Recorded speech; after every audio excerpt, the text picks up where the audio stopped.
following program may contain coarse language, suggestive dialogue, and discussion of violent imagery and sexual situations. It is intended for mature listeners who can tell the difference between facts and opinions.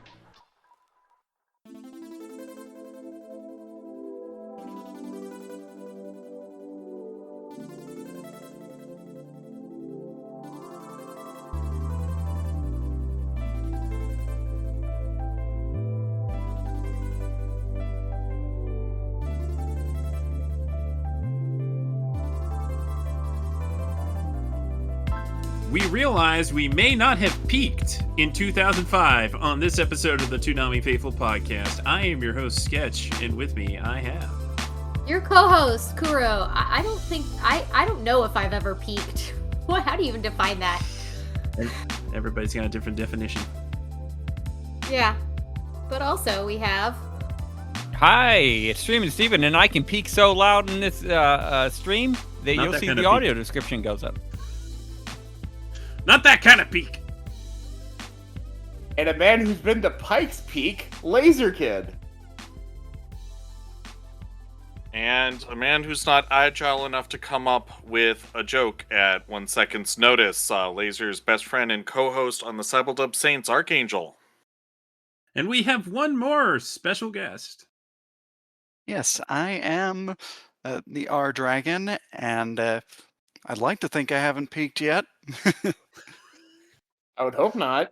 Who could say? Who could say? That is two special guests we have tonight, folks. Yes, you heard correctly. So this is gonna be exciting. The Laser told me that he had roped his simulcast watch group into watching both Blue Lock and Tokyo Revengers, and I was like, great! People to talk about them on the podcast! So this is our first experimental attempt at that.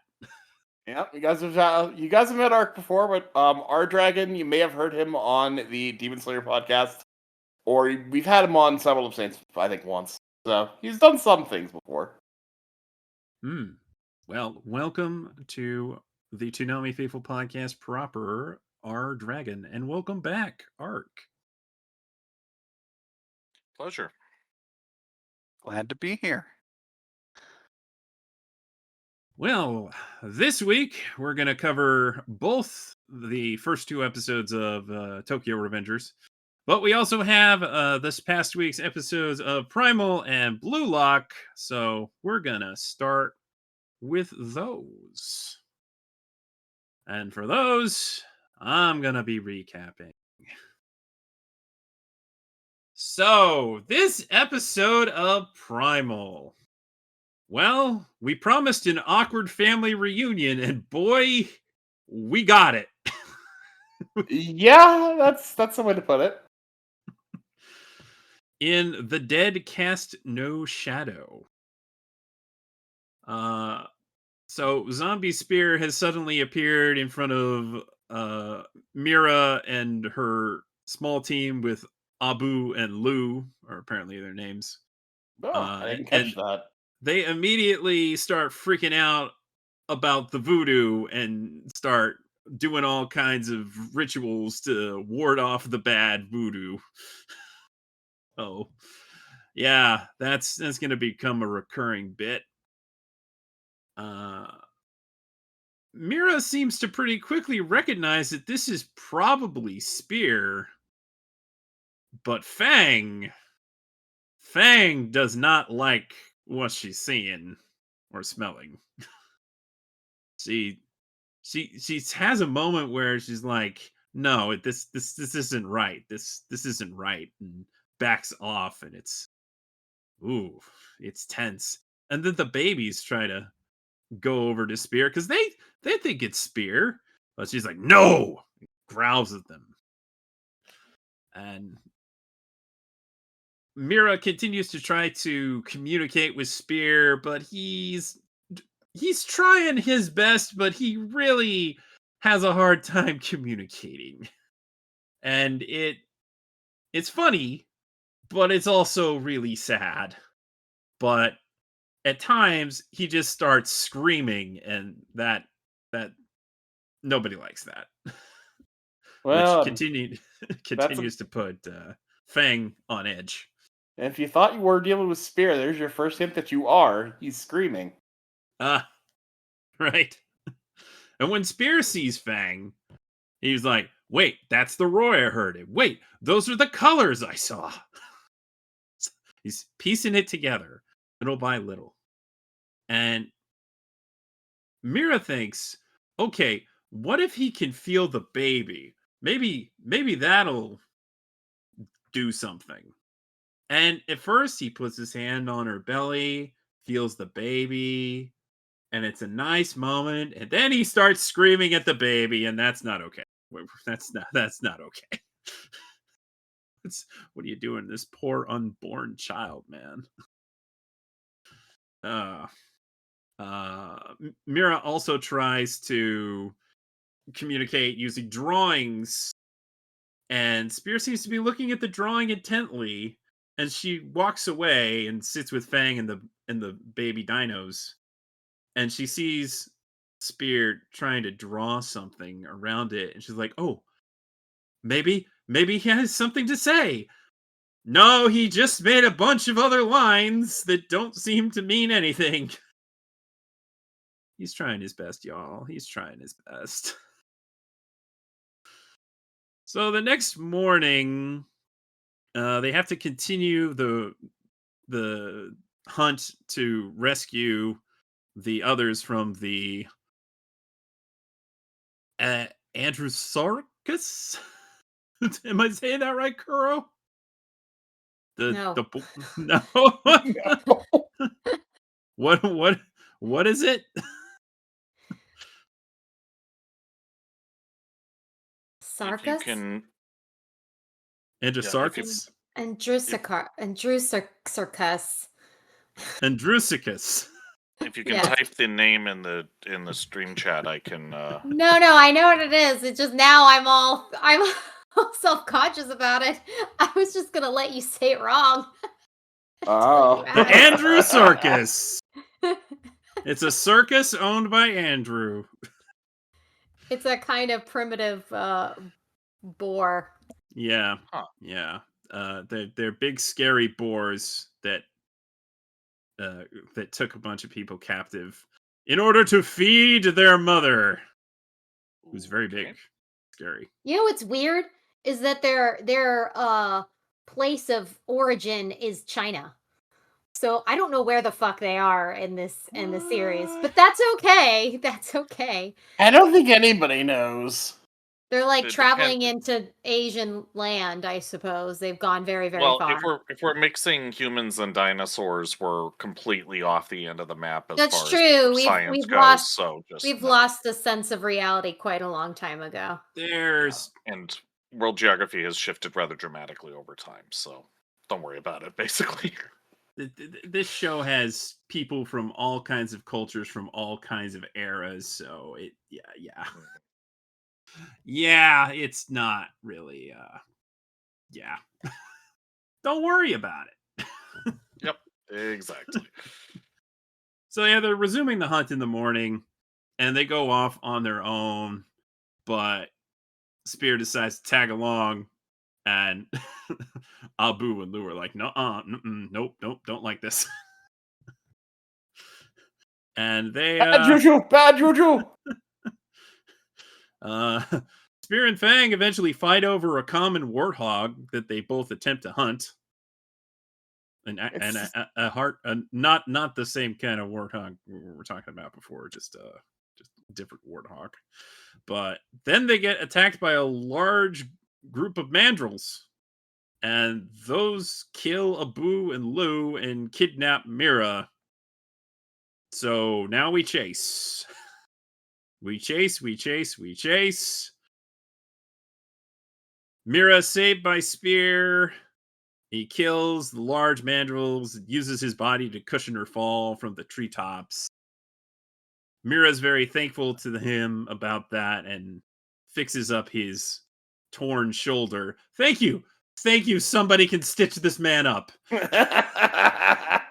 He's got a little bit more to fix. Yeah, Can you do something about that dome, please? Please, something about that dome. The head, and then the gap in his gut. Yeah. I'm trying to forget Yeah. exists. Yeah. Oh, yeah. And But since No, I no, remember, the there's rest of zombies. you have to remember too, because sharing Yeah. is caring, y'all. that's right. It's true. And eventually, the brood has accepted him. They all cuddle up, but Fang is still very hostile, which is sad. Just a couple of fun observations of this episode. There's this moment where Spear is attacked by a snake and just kind of shrugs it off and then grabs it and kills it. And Abu and Lu are like, ah! Good stuff. Good stuff. Also, Mira offers Spear a chance to sit down, and all us older folks are feeling this for sure. Me, whenever I try to sit down on the ground. Oh yes. Oh, ow. Crack. Ooh. Crack. Oh boy. Oh, it's of course, sound design, animation, facial expressions. It's all. I can't do it justice by telling you about it. You just have to watch it. It's so good. But also very awkward because this is a seriously awkward reunion. Oh yeah. Kuro, did you like this episode? Yeah, it was kind of nice. Yeah, I mean, there was some sweet moments. Mira's really trying, which good Mhm. for her, I guess. I think she's being a lot less freaked out than I would be in her situation. She'd have every right to be. Mhm. Yeah, I have to say my favorite characters so far are Fang's babies. They are so cute.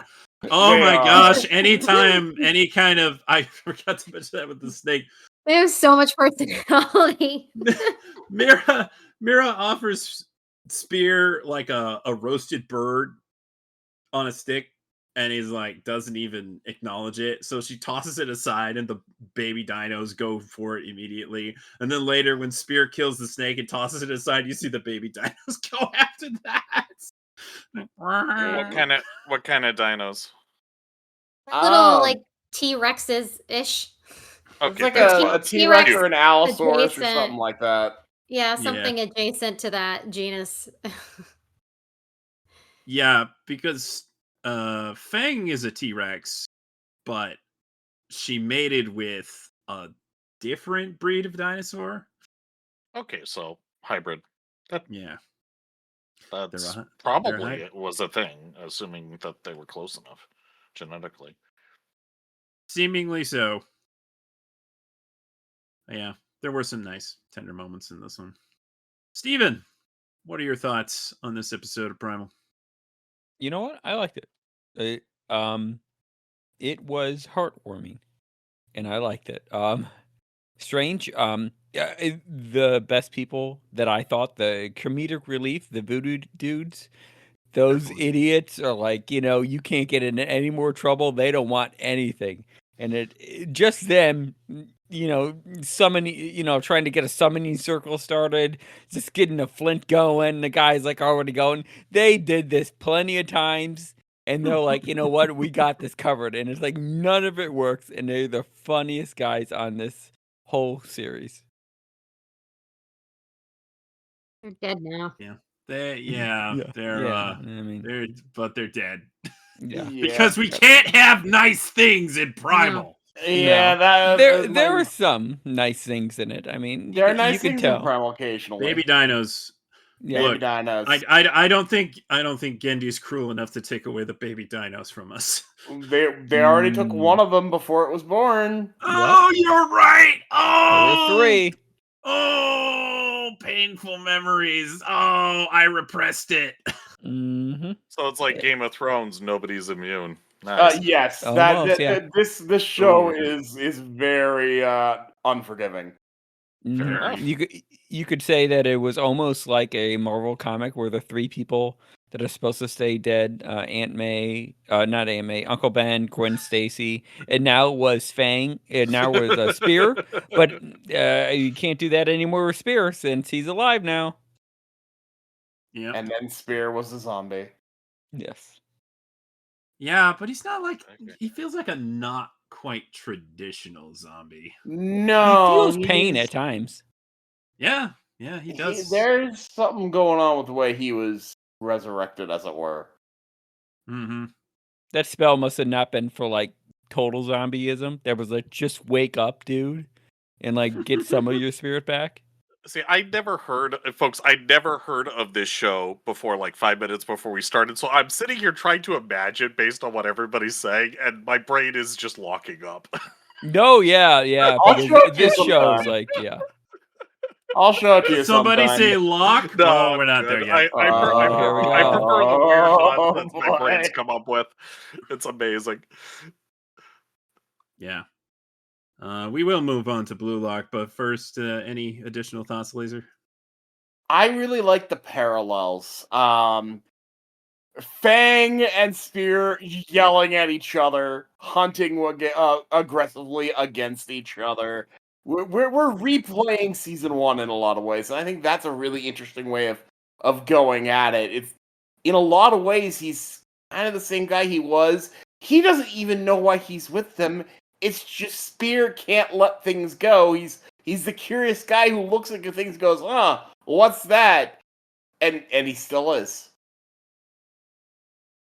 So I do like the little parallels of what he was versus what he is, even though what's going on in Spear may as well be an infinite loading screen for like a Flash player or something, because he's not really all there yet. But it's interesting to see the parallels. I think those are helping him kind of get back to where he was, kind of.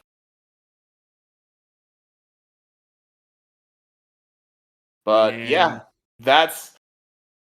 I didn't like it as much as I liked last week. Last week I was probably still my favorite episode of the show. This one was not bad though.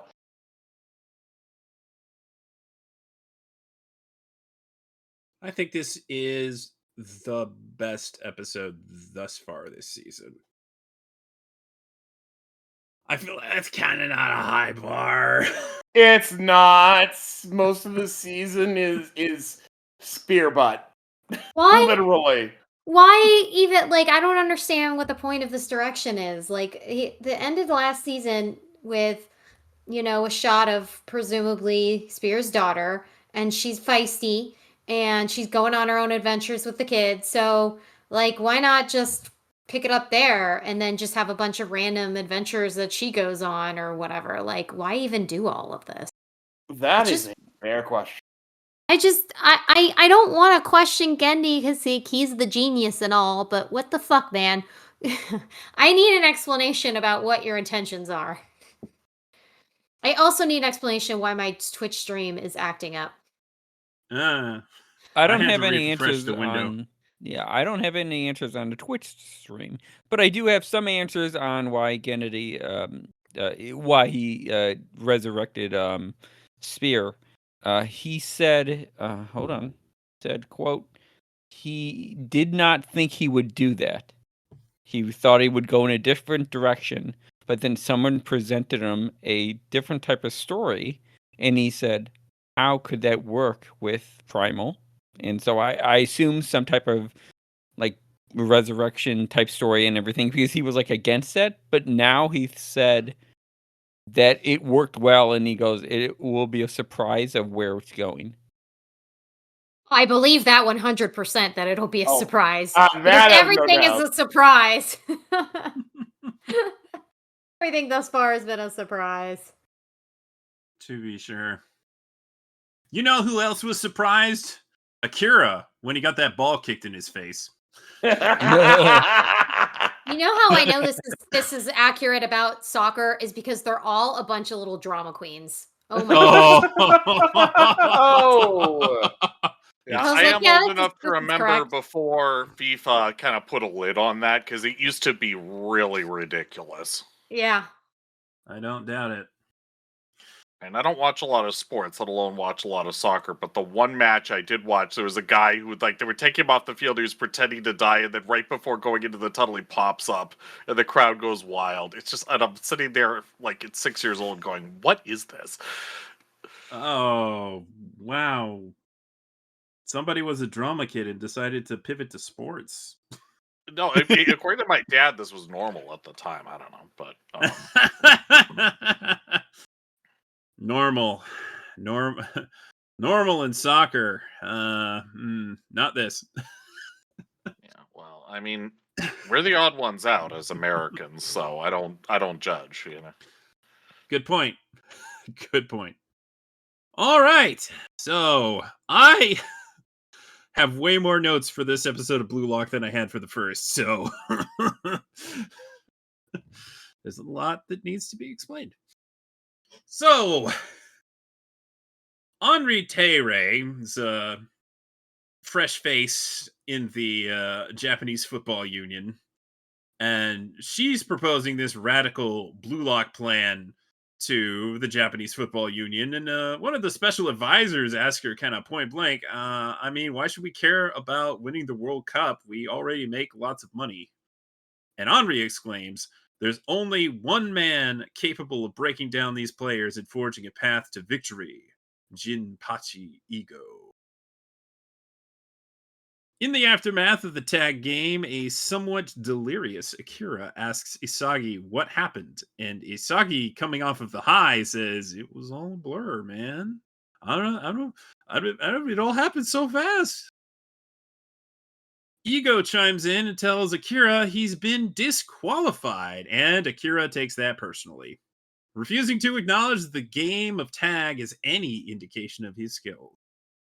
But Ego tells Akira that the space in the room, the time, and the goal of the game of tag all correlate with the typical game of soccer. And that 1 second to act was the difference between Akira winning and losing. And he chose to accept defeat instead of pinning Igarashi with the opportunity. Meanwhile, Bachira and Isagi exuded egotistical qualities, the kind that he's looking for, by targeting a stronger player in the middle of the tag match.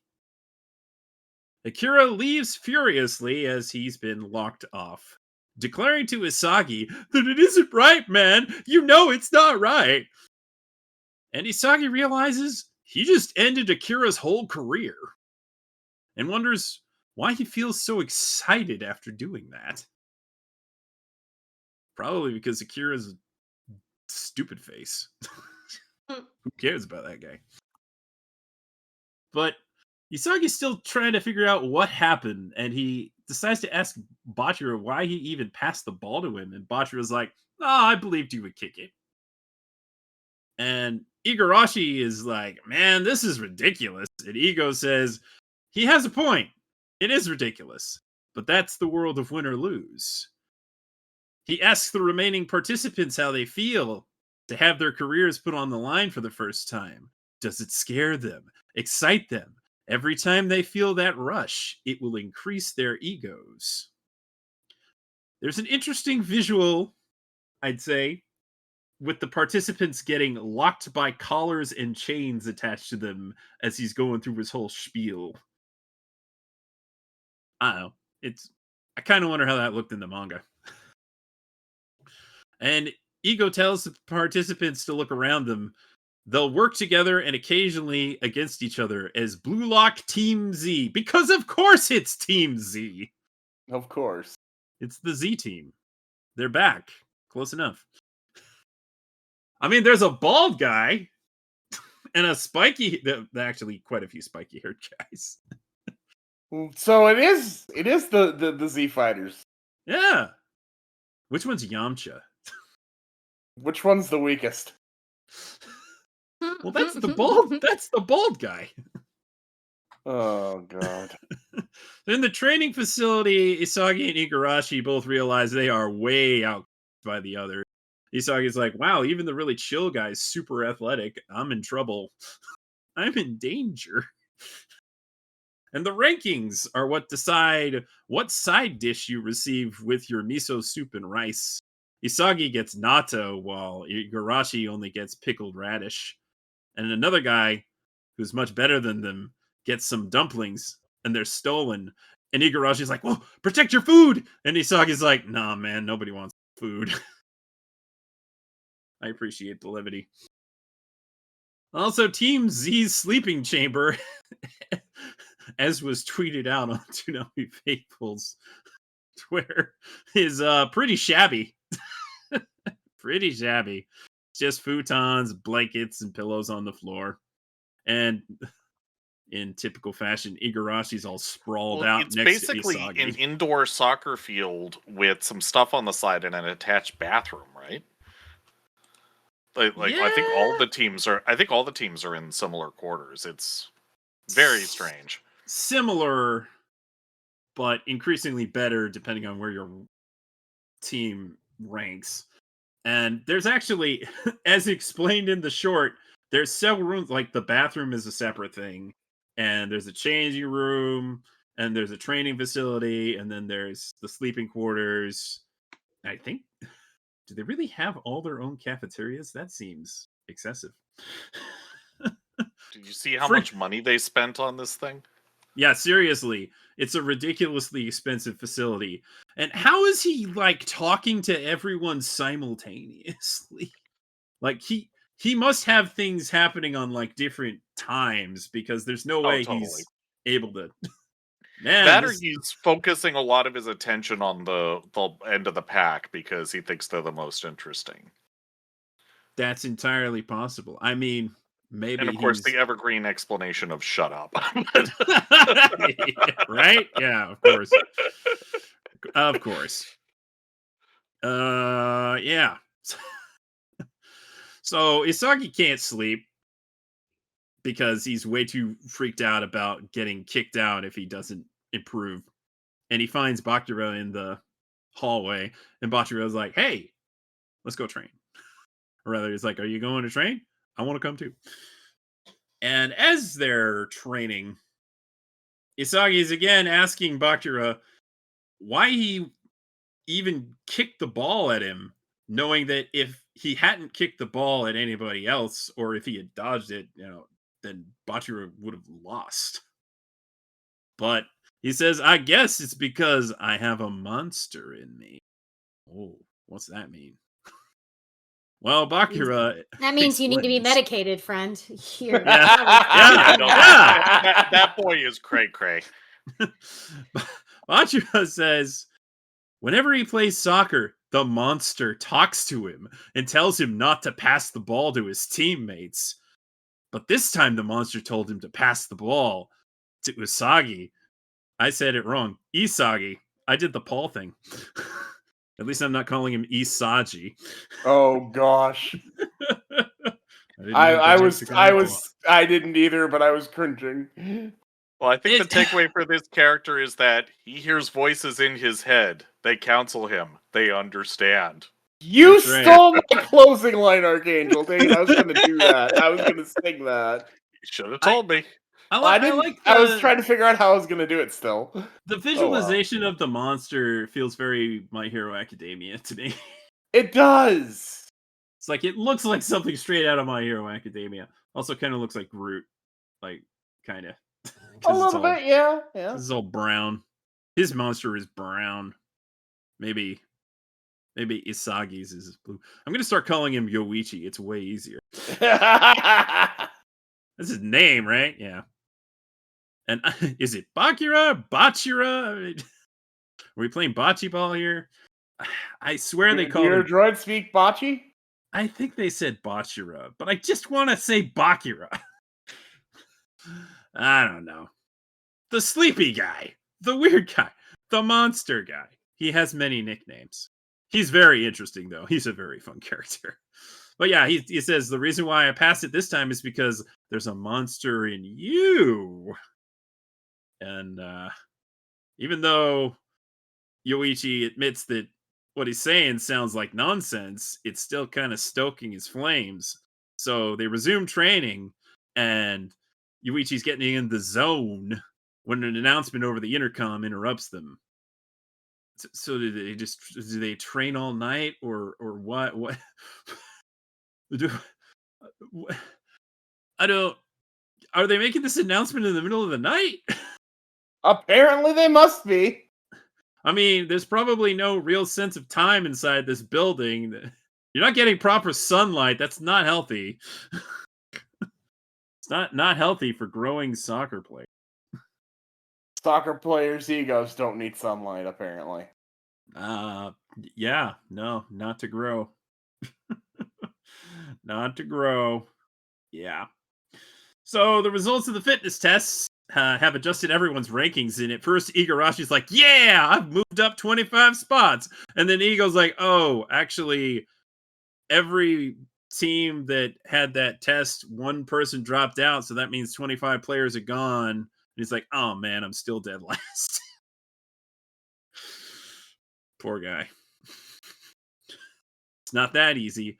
I feel like Yuichi should have ranked up at least a little bit after what he just did, but I suppose arbitrary and biased rankings aren't in his favor yet. He didn't do anything. He just kicked another kid in the face who didn't do anything to stop him. So, you know. Fair enough.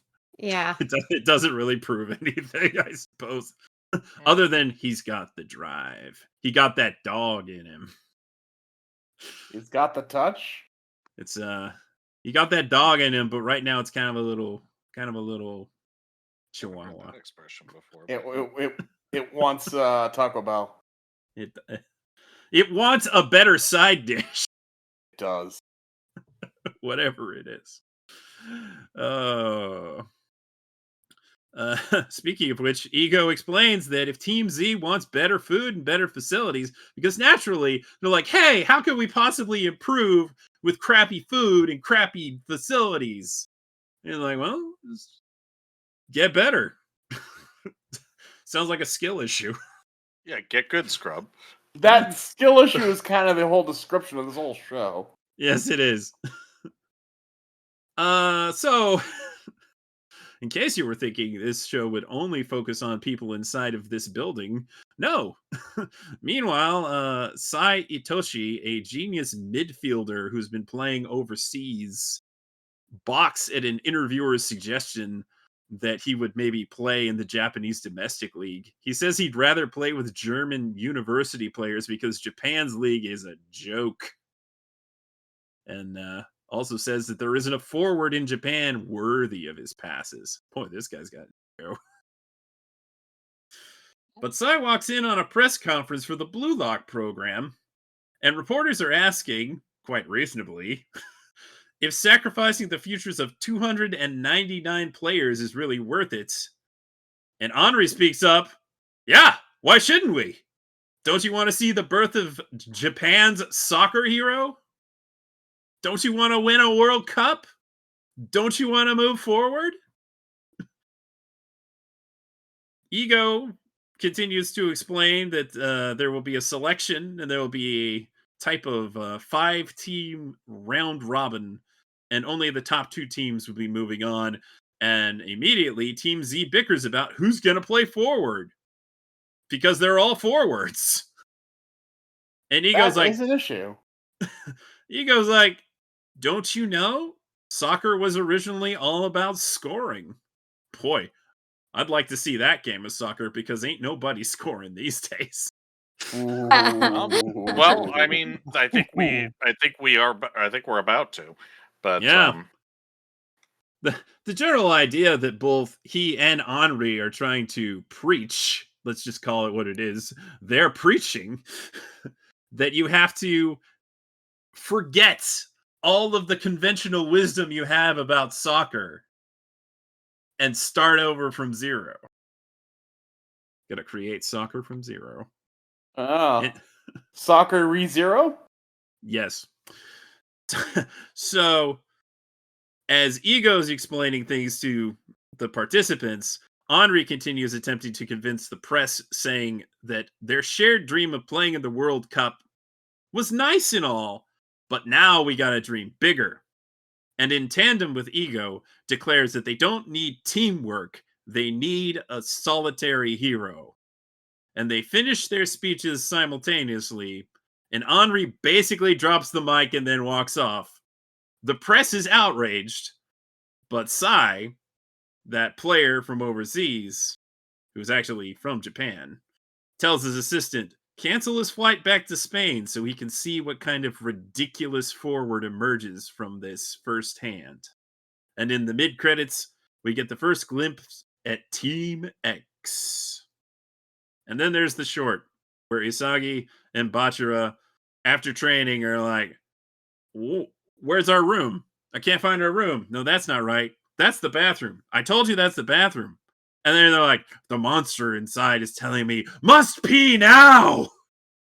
See, Ark knows me well enough to know that would have been me if I was in there. I'd get so lost. Yeah.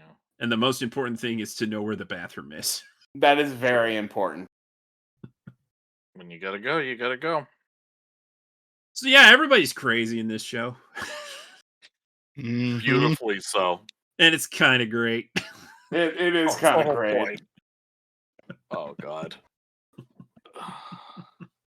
Yeah, I saw a show about soccer and I thought, oh, okay, it seems interesting. The sports anime are usually pretty good from what I heard. I haven't watched many of them, but. And then everyone is crazy. Oh, I'm hooked. Yep. Whole bunch of weirdos here. Oh my gosh. I love there's this underlying current. I said this last time, but I'm probably saying this a lot on this show. What is it worth it to win? What is worth sacrificing? It's not nothing, but where do you draw that line? This is ethics in a soccer anime. I love it. Right. Well, it's interesting. In my take on this, and this is the episode that got me kind of interested. I mean, not that it was uninteresting to watch before, but this is going to sound really weird. And let me preface this by saying I'm someone who is, if I've never mentioned it before, I'm a geopolitics nerd. Watching the insane, depressing, horrific state of our world live in real time. This is something of a utopian vision for me. It's like, this is how countries, nations, and peoples should be competing and struggling against each other. Not by blowing each other's brains out, but by, picking some arbitrary contest, or better yet, all of them, and just, the doing the bucket of crabs thing for lols.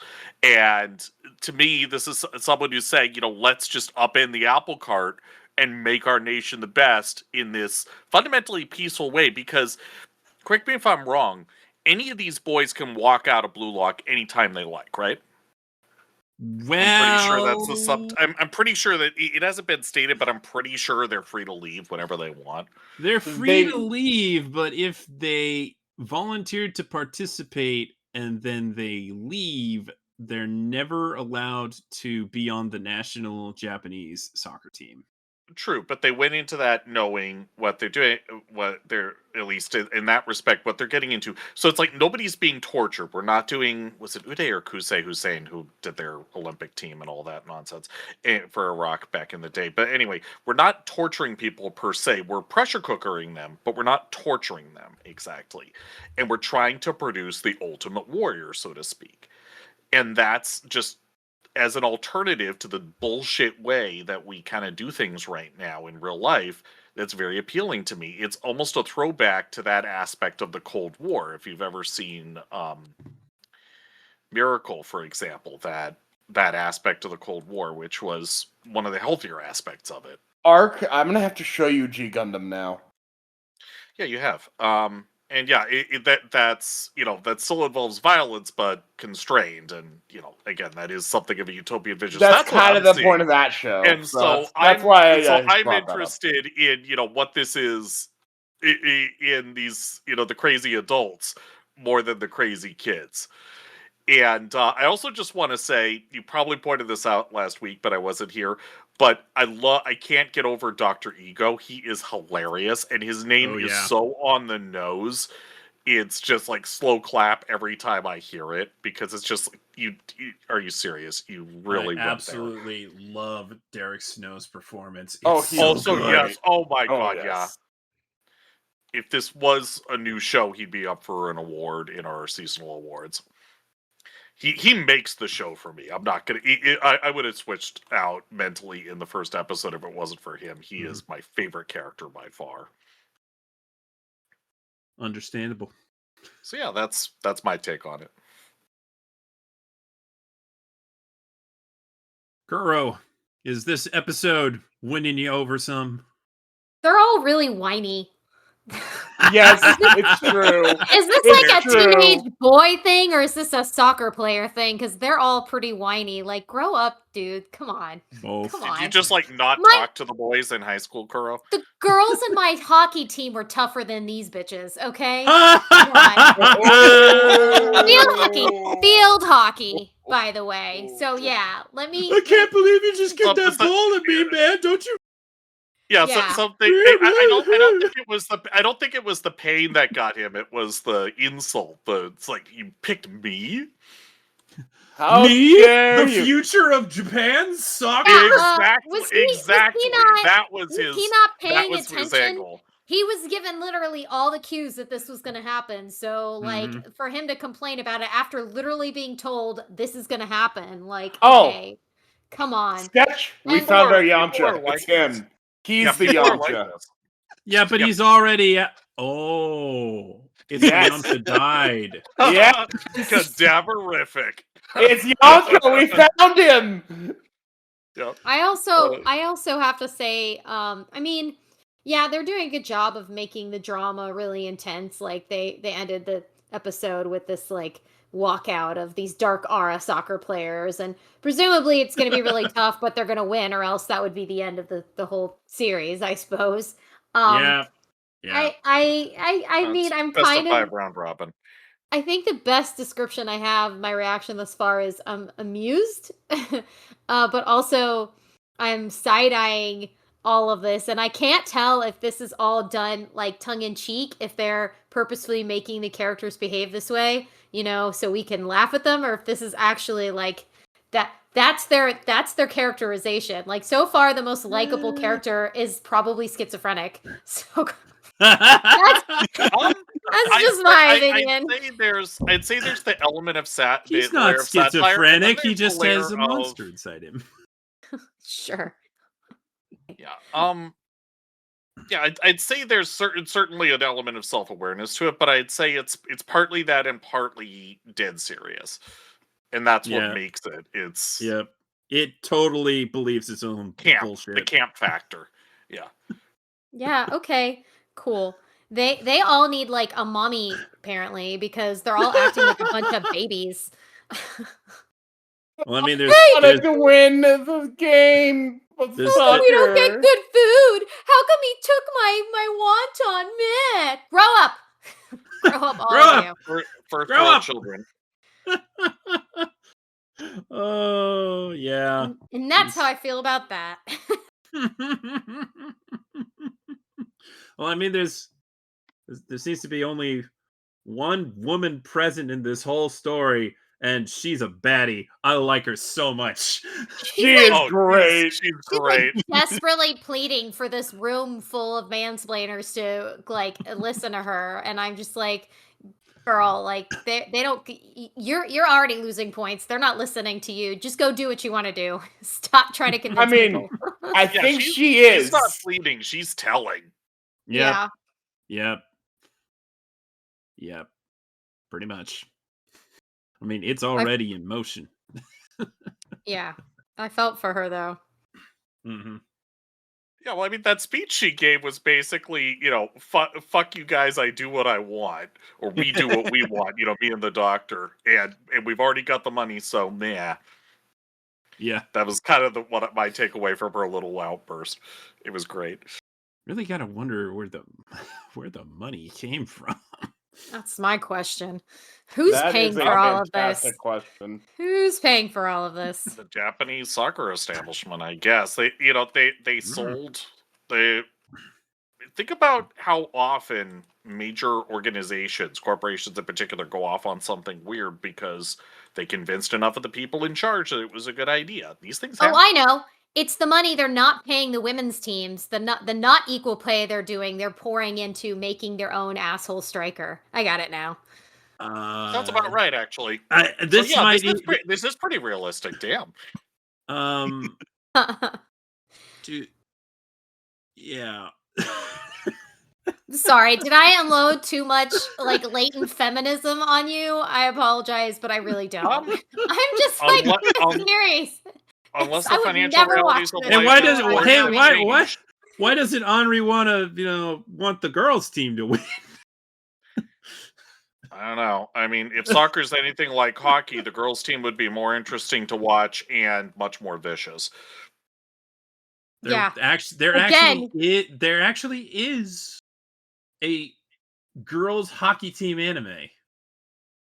Oh, what's it called? What is it called? Okay, I'd watch that. Tell me later. I want to see that. No, because when I I was, kinda I wanna went watch to it Providence too. College.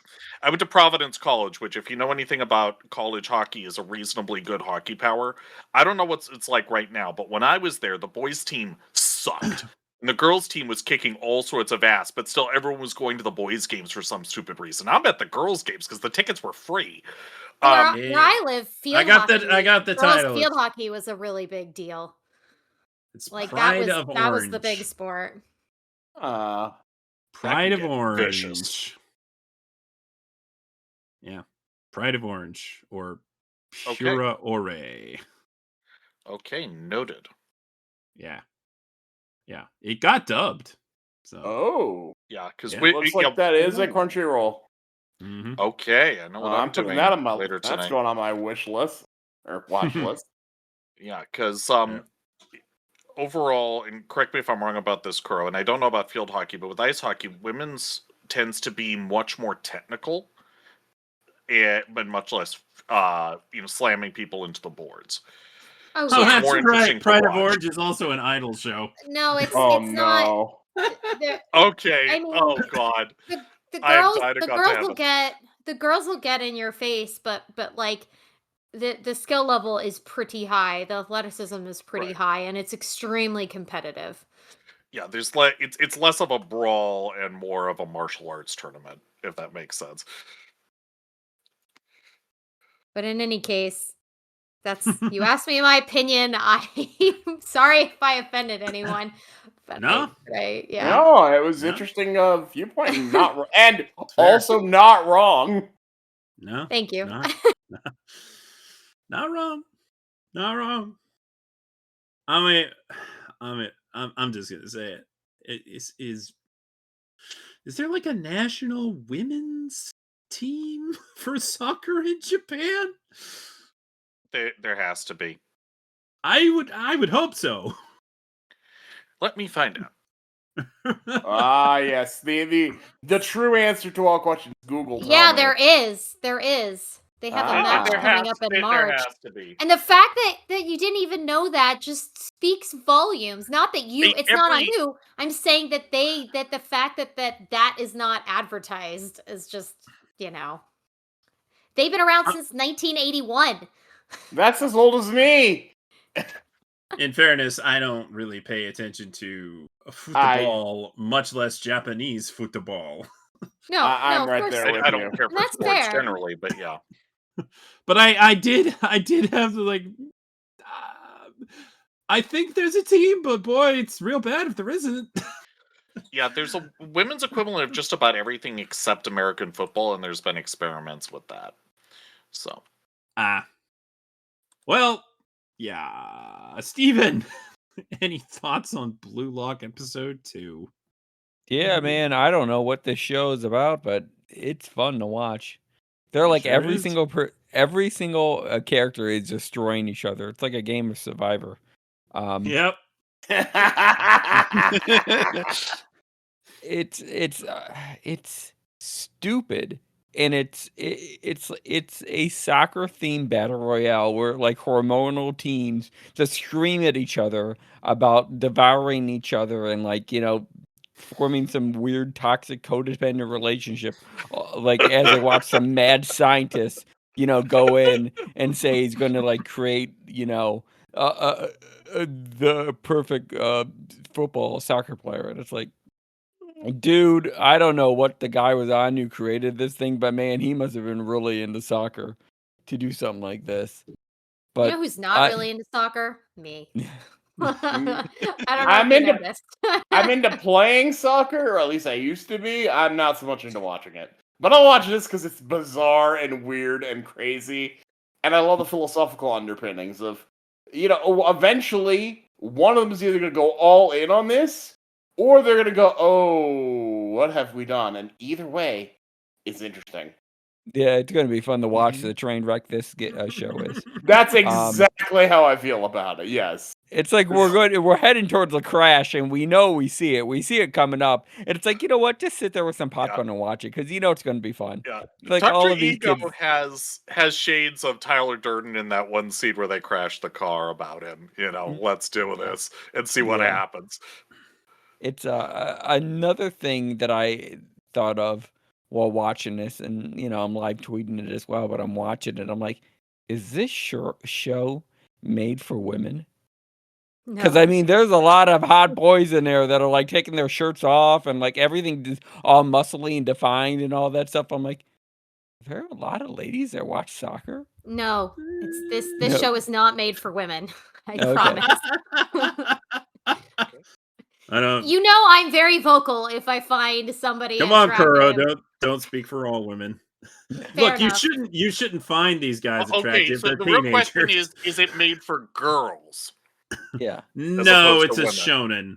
But I could see Okay. there being a secondary audience of young ladies. No, I see a secondary audience of gay boys who don't know they're gay yet. No. That's what I Oh see. my. That's probably That's a the lucrative primary market. audience. I see a whole generation of finding their sexual awakening on these muscular young gentlemen because they don't actually care about the other stuff. It Imagine doesn't bother Toonami them. opening the door. It's the gateway Love drug. it if that happened. That'd be great. Look, they wanted to play Yuri on Ice and they get it. That Well, wasn't the next now. best This was thing. years ago. Yeah, it's fun, man. Just to watch this thing, it's fun. Who was that guy at the end sketch that won? I don't That know their won? names. They're all that won. The one who's like, he's the guy from Japan who said he's not going to play. Oh, Sai?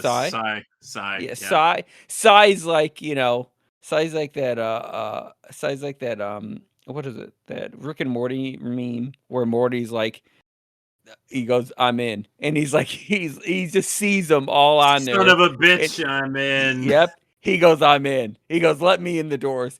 The other thing, yeah, I tweeted it out about they can't afford beds. You have everything else. There's futons on the floor. They're all sleeping in like something. You don't want them to be teammates, but they're forcing you to be teammates. And they're looking for the greatest egotists and everything. And it's like, you don't give them beds, single rooms. I mean, maybe a dorm style thing. You don't give them beds, but you have all this money to create a Pentagon-like structure in the middle of Japan that's blue. That took how much blue paint to paint that thing? The blue is blue, a blue lock that they had to name it blue because for some reason they had to name it blue, and they locked them all in there. And it's like some weird big brother type thing that they're all watching them on there. And Dr. Ego's turning his screen on where he's probably like recording different sections for each person and only talking to live for a few people. And it's like, there's no beds. You couldn't spare the money for bed, but you made a soccer field. Makes it easier to shift them around. Yeah. Steven, there are some people that sleep on just futons on the ground in Japan. That's true. There's That's that. true. That's true. And I'm not discounting that, and maybe it's good for your back and everything, but I don't understand this show. Why do you think I'm struggling for words and trying to figure out why that not laying in beds in this show? It does feel like summer camp at times. Oh, totally. Yeah. it feels like, they're sleeping over here and they're like looking for bathrooms in the middle of the night, and it's like they can't find a bathroom. How many doors does this place have if they can't find a bathroom? And the guy saying, my monster's telling me I need to go to the bathroom. Your monster's telling you, yeah, everything's telling you, because there's no doors to get into any bathroom. And it's Yeah, it's like, dude, get over yourself. You're not that big. how many cafeterias are in this place? If like all of them lead to like one cafeteria, they're all eating in one cafeteria, so we can rule that out as that place is not being. I'm crashing out on the design layout of this stupid show that does not make any sense to me. At least you remembered the bathroom scene. I'd completely forgotten it until Sketch brought it up. I was like, "Oh, that happened." That was the Totally everything. post credits. You're actually pretty accurate likening it to the Pentagon now that I think about it, which I find hilarious. That is hilarious. That is a lot of blue paint. I didn't even think about how much blue paint that was. Yeah, that's a very good point. Oh, I needed that rant, Steven. That was glorious. That was legendary. Thank you for that. Before we move on, I want to give Dragon and Arc any more opportunity they want to talk about Blue Lock. Well, I've said what I came here to say, basically, that this is how we should compete IRL. Chop chop, UN. Let's get on this. I That's don't have about a it. problem with that, actually. I don't You know have an what? issue No, with Way that. better It'd than be- shoot it'd it, be shoot, better. pow, pow. I would rather put 100 young men in a psychological pressure cooker that's going to scar them for the rest of their lives a little bit than send hundreds of thousands of young men to shoot each other in the face. True. Also, it sounds Which like is you what we want the G currently do. Gundam tournament to solve all Yes. of the world's problems. Yeah, Yes, he I would does. love that. Well, Gundam fight, ready, go! Do you guys remember the first American company? There was an American company and a Japanese company that were working on humanoid walker frames. And so the American guys came out with, American flag capes and sunglasses. And they're like, okay, Japan company, we have a giant robot. You have a giant robot. You know what needs to happen. And I think they must have prearranged this. It was this great internet thing. And so the Japanese put out a video of their guy who was in charge, who's this nice older gentleman. Very staid, very proper, and he's like, I saw your video and I thought, and then he shows him putting on the headband. And it's like, let's do this. But he says, you talked about guns, I'm coming with melee combat. And it's like, this is the world that we deserve, but not the world. Well, no, this is the world that we want, but not the world that we deserve, rather. And we get the world that we deserve, as taken as a whole. So, anyway. Hmm. With that depressing thought, I'm going to shut up.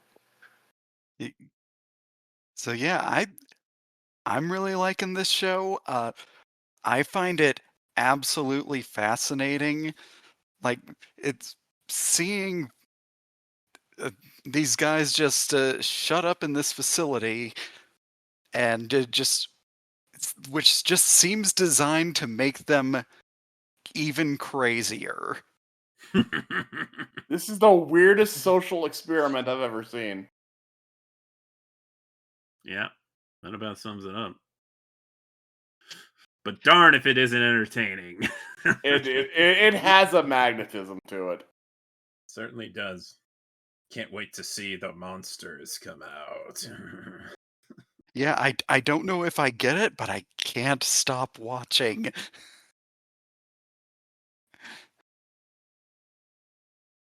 All right. I guess I'll do that for Blue Lock this week. I'm going to make a prediction. They're going to lose the first match. I thought they get kicked out though if they lose. No, it's a round robin, so they can lose a match as long as they win enough matches, right? I think so. Oh, okay, then they will. I Then believe that's correct, I'm yes. inclined to agree. I'm inclined to agree in that case. Maybe I'm not understanding the rules correctly. No, I do believe you're correct. All right. Well, that gives them the opportunity to lose and then be like, no, we have to get better. Because at the end of the day, this is still a shonen anime. Of course. Gonna have a training montage. A montage. I already had a little bit of excited. one. Yeah. I'm really There's- excited. I can hear the enthusiasm. Very interested in that.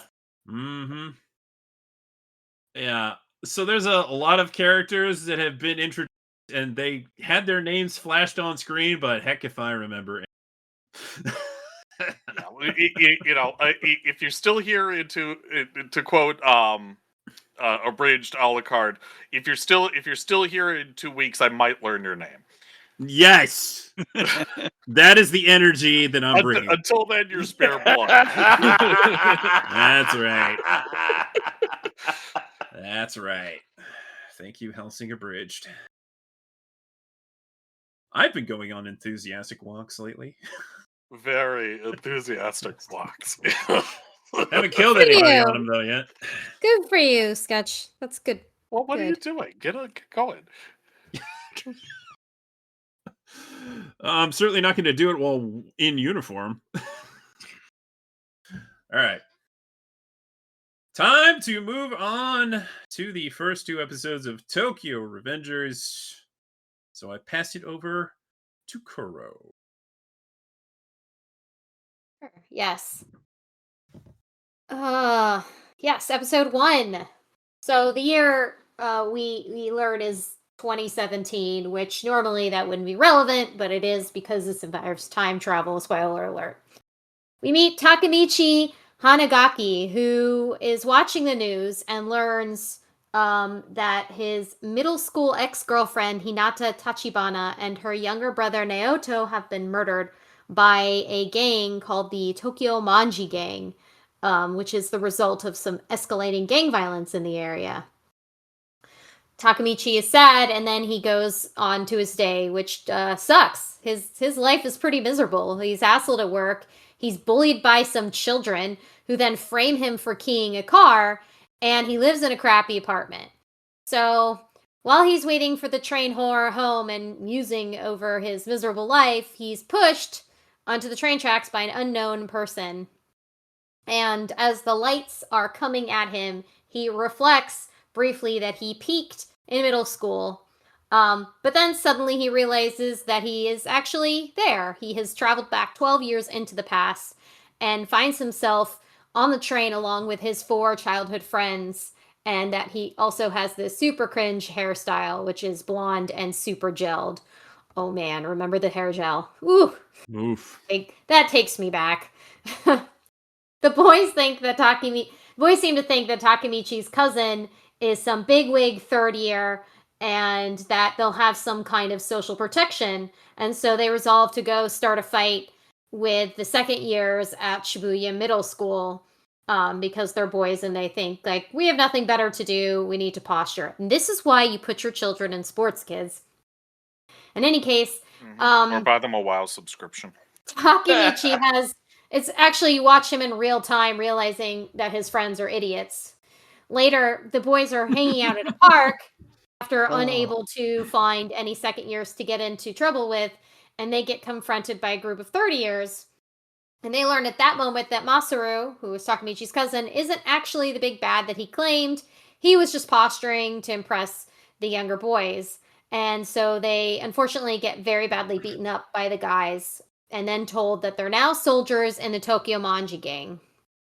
Takemichi then reminisces, his present-day mind reminisces that was the moment where it all started, and then he recalls how in the future he gets away from that gang and how he does it. There's a little bit of back and forth because he's living in the past, but he's reflecting on his future from his past. We all get it. Even if I can't explain it as well. Anyway, on the night walk home with the boys, Takemichi decides to leave his friends, and he rushes downtown, and it seems to be going towards Hinata's apartment. Oh, he is going towards Hinata's apartment, and he has an emotional reunion with her before he leaves. While he's sitting in a playground reflecting on all of the events of the day, he sees a boy being bullied and intervenes sort of by accident, but mostly because they pissed him off by disturbing his reverie. And he ends up giving the kid some very good advice about dealing with bullies. And he then learns that the boy is Hinata's younger brother.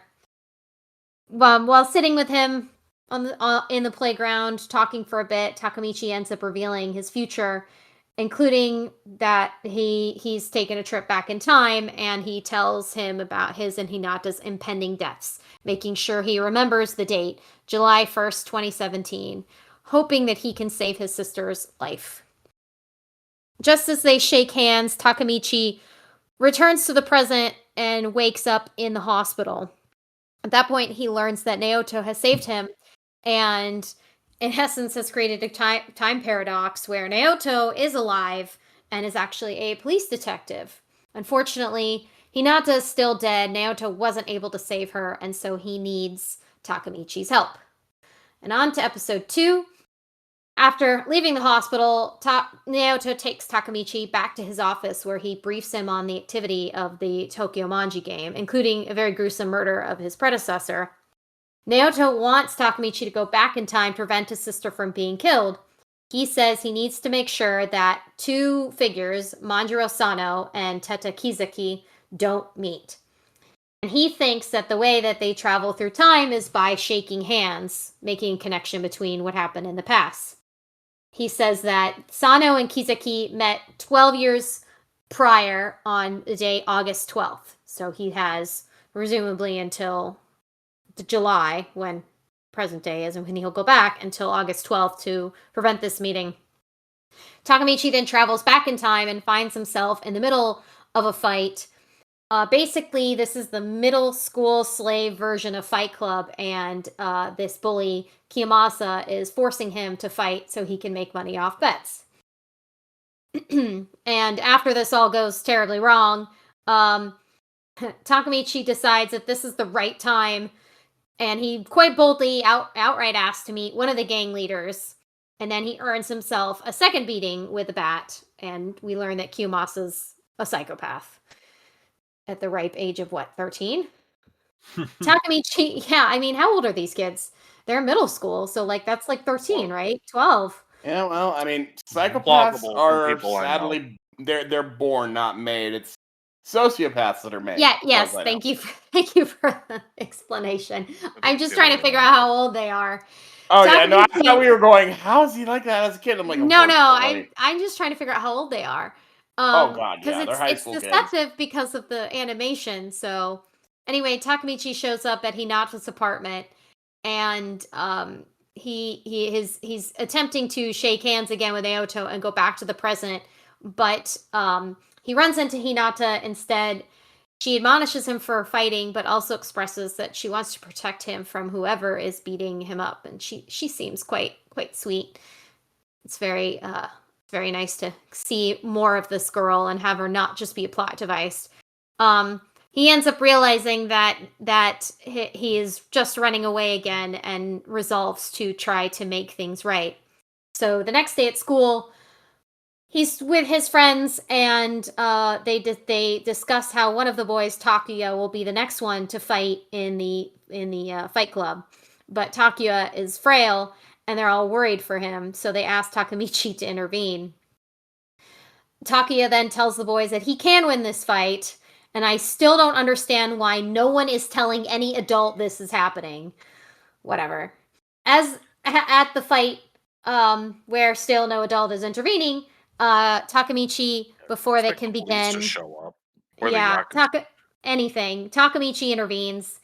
He then steps up and challenges Kiyomasa himself to a fight, who is smoking a cigarette, which I am at a loss as how he got access to.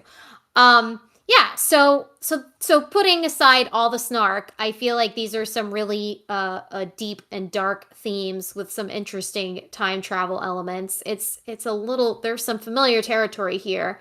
But let's talk about this. There's a sort of a mystery happening about how he can prevent, someone being killed in the future and getting himself admired in a very dangerous gang life. So I want to start with Dragon. What did you think about the first 2 episodes of Tokyo Revengers? So I definitely think it's interesting. I do like time travel stuff, and it's interesting seeing how he's reflecting on his past and realizing that it's not as good as he thought it was. Yeah. And It makes you kind of wonder how often we do that with our own memories. Didn't that make you kind of second guess your own memories a little bit? oh yeah, Yeah. Oh yeah. and seeing how he's he just wants to and upon seeing that he realizes that uh, he's got to make a change. Mm-hmm. Yeah, and he's And got a rare yeah. opportunity that most people don't get, getting Mhm. to apply his future knowledge to the past to not just better his own life, but to maybe better other people's too. And it already worked. He, through one small conversation, he was able to save Naoto's life completely. So, it begs the question, what else can he affect through his actions? Yeah. Yeah, and that hooked me pretty good, and yeah, I'm liking the characters so far. But I'm not sure what else I have to say about it at this point, though. Alrighty then. Steven, what did you think about the first 2 episodes of Tokyo Revengers?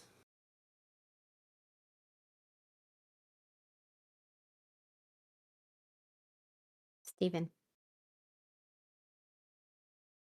Okay, then we're moving to Laser. No, Laser, what did you go think about ahead. the first? Okay, go ahead. Okay. Steven, are you there? I'm there. Sorry, I thought I pressed the mute button before the other thing. You want to go to Laser? Go ahead. No, it's okay. Yeah. Sorry. I liked it. It's a fun, cool show. I do like the time travel idea. He could technically save his middle school's girlfriend life by just saying, "Hey, you're gonna die in that day," just like he told the brother, and solved it all. But he wanted to do this the roundabout way. Wait a minute. I take contention with that. The only That reason the might little not brother, work. the only reason that the brother believed it is because he figured it out about the Oh. shaking the hands thing. Like, presumably he was able to determine like secondary past Takamichi didn't interact with him the way a regular past Takamichi did. So Interesting. yeah, no, that actually makes sense. Sometimes you can't Okay. just go in and directly intervene. It's more of a Mhm. you do have to do things a certain way to make things work. Interesting. Okay. Well, then, secondary, my other point about this show is just Quantum Leap, isn't it? It's For the record, I just love Quantum Leap. it's I love just Quantum Quantum Leap. More Leap. like X-Men Days of Future Past. And I love Ooh. that movie too, so we don't speak badly about that while I'm here. They loved them both. They're both great. It's they're gangs. They got a lot of bad decisions, but instead of computers and all that stuff, you don't have Al with the hologram psychic. So you don't have that stuff, but it feels like it is basically just Quantum Leap. They're taking Takamichi's emotional side of it, his life and everything. He's leaping to fix other people's life, just like Sam Beckett did. And he's jumping into his past life during his past journey because that's what Sam thought it was. You can only leap between your lifetime. He's leaping in his own lifetime. Technically, it's still him. Sam never leapt into his own past. He always was He in did other it. people's. I thought it was. No, he didn't. He was always leaping into other people's bodies. That was the whole premise of the show. Oh, he always yeah. leapt in other people's bodies. He never was able to, and then he was stuck in a cycle. So it's a Yeah. little different because Takamichi has an easy way to go back, and he's only going back 12 years into the past every time. So he's there's a very finite utilization of this power right now. As far as the show goes, as far as we are with the 2 episodes. It is kind of cool though. It's more than the street punk, type story of that. There is more heart to it. There is more feeling to it. I mean, seeing that relationship of him going with his middle school girlfriend again, that's kind of heartwarming to see all that stuff. I want to see where it goes and see if it maybe delves more in the sci-fi thing to see why he can do this, or if he's just blessed to just change the past, which would be an interesting plot of like, don't dive into that side, but it does seem like it's going somewhere. He might go more into his from the opening. It might seem like he might be going into further of the gang lifestyle, but it seems kind of cool that where it's going from here. But I kept watching it and I was yelling at Brittany, our other social media, fantastic social media person, that it's basically Quantum Leap. It's fun, but it's like he's leaping, he's fixing the problem, he's heading back to the future to see what he needs to know. I do wonder if is any high five just going to send him back, or is it just has to be that kid's high five or like some handshake or something? Or he just has to touch him. That's the weird thing. I'm like, do you avoid like shaking his hand the whole day? I mean, Or, we're like, only in 2 your- episodes in. We're not going to have all the answers right away. You got to give I it some know. time. You got to give I it some know. time to warm up. The only purpose of this is to set up, here's what the plot is, here's what the goal of the plot is. So, as much as they've done that, do you find that so far intriguing and interesting enough to keep you watching outside of this, window of Yeah. having to think about it? Okay. Yeah. Yeah. For the record, I like this a lot. I think this is, it reminds me kind of Erased, but a lot less Mhm. depression. That was really Y- exciting to watch. But I loved Erased. Yeah. It reminds me, it just gave me vibes of that in terms of, replace the serial killer with the gang violence as an element, and there's just this really overarching element of darkness to how these children's lives are unfolding as a result of the gang's presence, that there's virtually no intervention, and now you have sent this person back and he's going to attempt to do all this himself. He's got nobody else to help him, and all he has is his knowledge of the future. So how much can he actually affect for good? I do love that. I love that setup. All right, Laser. What do you think? Oh, I've been waiting. This show is incredibly impressive. Yeah. We've all had our pasts where you've made mistakes or you have regrets, things that could have gone differently, could have gone better. And that innate desire to wish to go back and fix it, this is the ultimate wish fulfillment on that. Mhm. This is really fun on that level alone.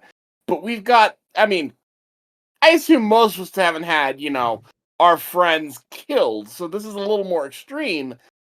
But it's interesting in that his own death is what set this happening. Presumably, the Tokimonji game went for him as well. They found him and killed him, pushed him off.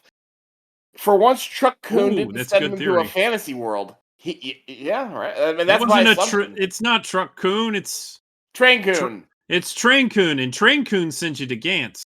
apparently, and Usually. in this case, back in time. This time it's expect time train. Time train and time handshake. Time does what it wants here. I also love the simplistic way that he changed the future just by talking to someone. And I think that's going to be a theme of this, is how simple it is to make large waves by small things. This man is not going to go and karate commando out the gang. That is not going to happen. I think that's been made incredibly clear by the narrative up to this point. He's not going to win this through violence. There may be some violence required on his part in order to, survive in this next upcoming episode. I'm pretty sure he's going to have to. But he's not going to win like that. He has to be smarter.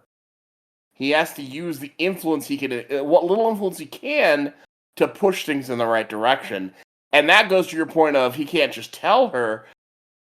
And this goes to a lot of isekai anime where it's like, why don't you just tell them you're from another world, guy? But in this case, it actually does make sense because, A, is she even going to believe you? If someone came up to you and said, hey, I'm from the future, your immediate reaction is not going to be, oh, he's from the future. You'd be like, You need okay. medicine. Yes. I How can much, see the future. all right, how much alcohol did you drink? Yeah. Did you get another fight? Did they hit Yeah, you in well, the head? They did. It would depend So very much. yes. Yeah, if they came to be all beat up, yeah, that would be my reaction. But if they seemed calm and rational, and if they were someone I knew to be sane, I'd be just like, okay, elaborate at length. Yes, but you're not most people.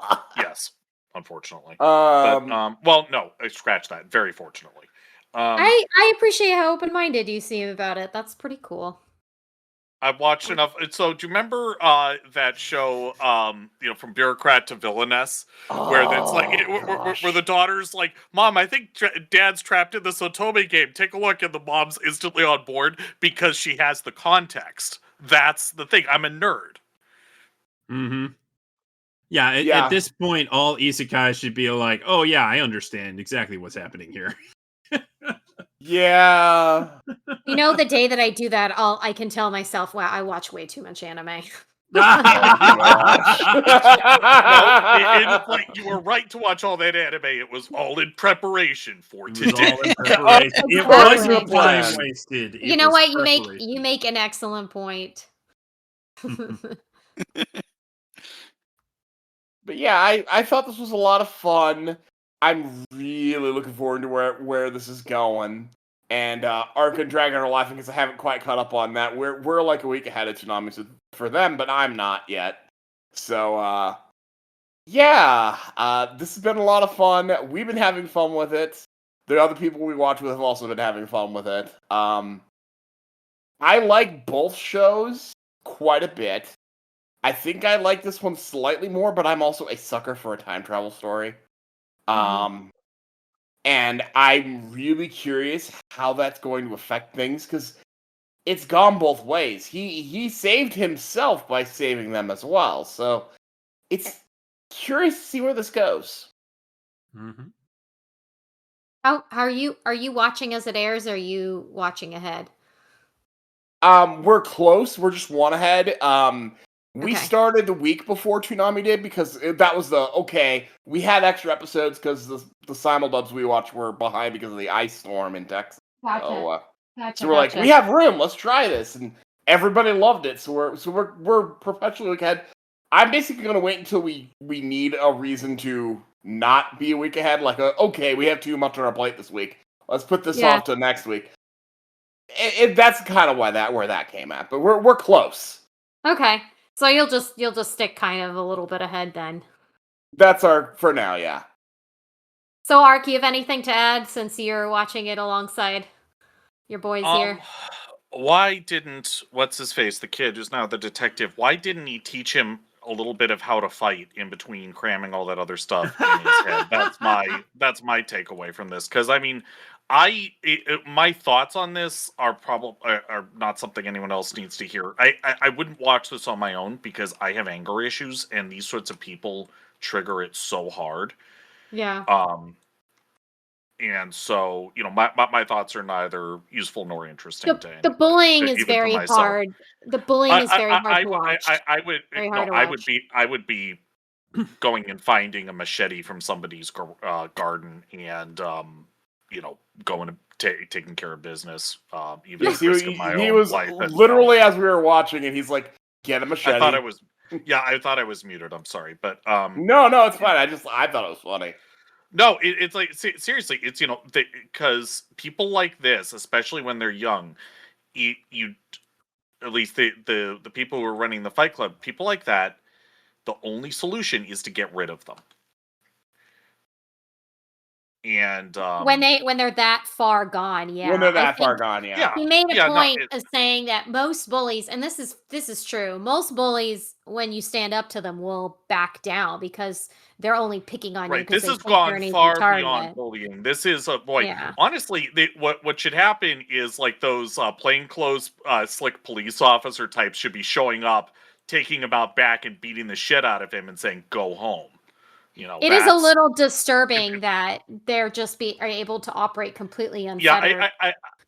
I'm taking that as a because story because I've seen it's this play out not in going to other say much anime. about episode 3, but it's basically kids are able to get away with things because anime. I've seen this in other anime where it makes me wonder, and I do not know, but it makes me wonder if the police situation is a little bad in certain spots in Japan. Well, there's that, but then you would expect the Yakuza to be, or whoever, to be keeping control. Because things like this, either you owe your taxes, or this sort of chaos is bad for business, get the hell out of here, kid. So either way, this wouldn't go unremarked. Yeah. The first There rule will- about there Kid will Fight always Club be is we authority. don't talk about Kid Fight. That's not Fight Club. That's the Coliseum. Fight Club, you're there voluntarily. Yeah, that's true. Yeah. And We have nobody's a betting, choice. and nobody's betting at Fight Club, and they're all there to fight. Also the other thing, if I was a cop, I'd be arresting the other kid, but all the kids in the audience, all right, everybody line up, and every single one of them gets a single knuckle sandwich to the face. Go home. Yeah, Mr. AJ Tips got a good comment in the chat. He says, I do want to give a warning ahead of time. This is gang violence with kids. It does not shy away from it. Also, I don't know what version we're getting, but the Tokyo Manji gang uses the Manji symbol, which looks like another symbol that some nasty Germans used inappropriately. And the The original windmill of global peace and version, tolerance? yes, that one. The original global version was heavily censored, so if any of this is going to be disturbing, proceed with caution. I think that is a very good warning. I The wonder if windmill there of peace be and any tolerance visual only censorship. has that particular meaning in context. Otherwise, it just means the sun, and it's throughout all human cultures, throughout all human history. You also see a montage during the first episode. You get a brief glimpse of how Takamichi's future was as a gang soldier, and he describes that he just ran away, and then it made him very meek, and that's what became of him after this. So he makes it very clear that life was not good for him as much as he thought it was, that he very clearly had to repress those poor memories in order to just be functioning as an adult. So I definitely got the sense that this was dark, but I do love the mysterious element here, and I like the concept of potential to make it better. The I haven't potential seen to fix anything things. like it, for whatever Yeah. that's worth. I haven't seen No. anything like it. And I do know that this goes on for a whole another season after this, so I don't know if we're gonna get that or not, because it's that one's not on Crunchyroll. Well, it's But, got a couple arcs, which did surprise me. I'm wondering how what elements of the story would they have to tell, assuming they're not just going to spend an entire season him just preventing one meeting between two gang members, or what? Well, whenever you mess with time, you have unintended consequences. Absolutely, And yeah. time And so messes you can- back. You're always, whenever you have a time travel story, that is an evergreen storytelling method. You can Yeah. do all kinds of things. Maybe the Mhm. Tokyo Manji gang, bad as they are, were suppressing something worse. Or something. After I think I'm not going to say anything because I haven't seen episode 3, except to say I think you'll have a I thought you better did. direction. I did, but I'm not going to talk about it, except yes. to say that I think you'll have a better idea of, at least I think I have a better idea of the story trajectory after episode 3. Yeah, So- I'm going to be watching that before week's end because I got to catch up with you guys for Friday when we watch episode 4. Well, then, Sketch, that leaves you. What are your thoughts on these 2 episodes of Tokyo Revengers? I think it's a really solid setup. I hadn't even considered that it was the gang that pushed him into the train. I was like, is it going to be some kind of big mystery who pushed him into the train? Does it matter? I don't think that. I think that whoever pushed him in the train knows that he can potentially have this impact. Interesting. I hadn't thought Yeah, about that's that what either. I was thinking. That's what I was thinking too. Which, Why I mean, would they know he could time travel though? Yeah, I mean, Well, it the wouldn't be- series isn't wouldn't- over yet. Yeah, That's it true. It wouldn't be Naota, since Naota saved him. No, it's not. I don't Yeah. think it's not No, Naoto. because he That wouldn't have wouldn't known make without any this sense. happening. Yeah. I could like wax on about the different directions you could take with that, but I feel like that Sure. would just waste a lot Well, of the- time. But that is where I'm starting from. That whoever did it on purpose, knowing what the outcome would be. Yeah, I didn't get that, but I mean, I could be. I'm not going to say it's impossible at all. It actually could very well be. The reason I went with the way I did is they were systematic. They took out the girl, and then the brother. Why not him next? And yeah, he was a day later, but they had to track him down if it was them. Also, no rush. He's not going anywhere. He doesn't know he's being targeted. Yeah, true. So that's why I came to that conclusion. Is that these were systematic. Even if they systematically did at least two, why not a third? Why not a third? Okay, I have several thoughts that I want to rattle off. One, I'm sure we all have that moment when you thought, man, I was so cool back then. And then you think about it, you look back on it, it's like, oh, wow, I was a huge dork. My friends were huge dorks. But I like that moment where he comes to realizations like, yeah, they're dorks, but these guys are great. I had good friends. Like, that's good. I love that. So AJ Beckles plays Takamichi, and he is doing the most Johnny Young Bosch Renton Thurston voice. He really is. Like it is way up there. He doesn't really sound like Ken Takakura, aka Okarun. He really sounds like Renton Thurston's like, wow. really. Got some good range on him. Yeah. So I love that realization. Is like, oh man, I haven't fought in like 12 years. I don't know what to do. But he's slowly coming to the realization. I'm saying realization a lot. That, I mean, something's got to change, and he's got to take risks. And though he was so meek and whenever he would screw up, he'd just apologize. He'd offer no real anything. He'd just apologize. Like it's just I'm sorry for my existence. I'm terrible. I know. Blah, blah. Very self-deprecating. But he's come to realize that in order to change things, he has to take risks, and he has the opportunity to do outlandish things. Because why not? Nothing ventured, nothing gained. So he decides to fight teenage Caesar of the arena. Which, by the way, teenage Japanese Caesar, that's a JoJo. He decides like, hey, wouldn't it be way more interesting if it was a king fighting a slave? It's like, yeah, good. That is a good entertainment. Yeah, I mean, sometimes that happens. But he's even like, hey, he cannot back down from that. Or he can I loses meet all your of the boss? Like, whoa, the stone's on this kid. Can I meet your boss? He should have known what was going to happen if he asked that. A beating, a serious beating. I don't think it No. would have mattered what he said to that guy. As soon as he addressed him, I think that's what was going to happen. Yeah, well, he told him never say that name again if you want to live. You know, it's these people higher up. They like their privacy. He was very jaunty in that request. I was like, "Shut your mouth, dude. That is not how you make a gang leader." No. No. It's like you can't just be like, "Hey, can I meet your boss?" No. Also, how is he going to avoid these two guys meeting each other when they're already gang leaders? I don't know. But they have not yet met. They have not yet met, but aren't they both significant figures already? I thought that was established. I might be wrong. But they I'm have not sure. Yeah, I'm supposedly taking not this met yet. again as things are going on. I'm taking this not so much as preventing them from meeting as preventing them from teaming up, Yes, I think so. which that seems eminently doable. I'm wondering if Takamichi's gonna pull the "Hey Arnold, don't hit me, I'll hit me."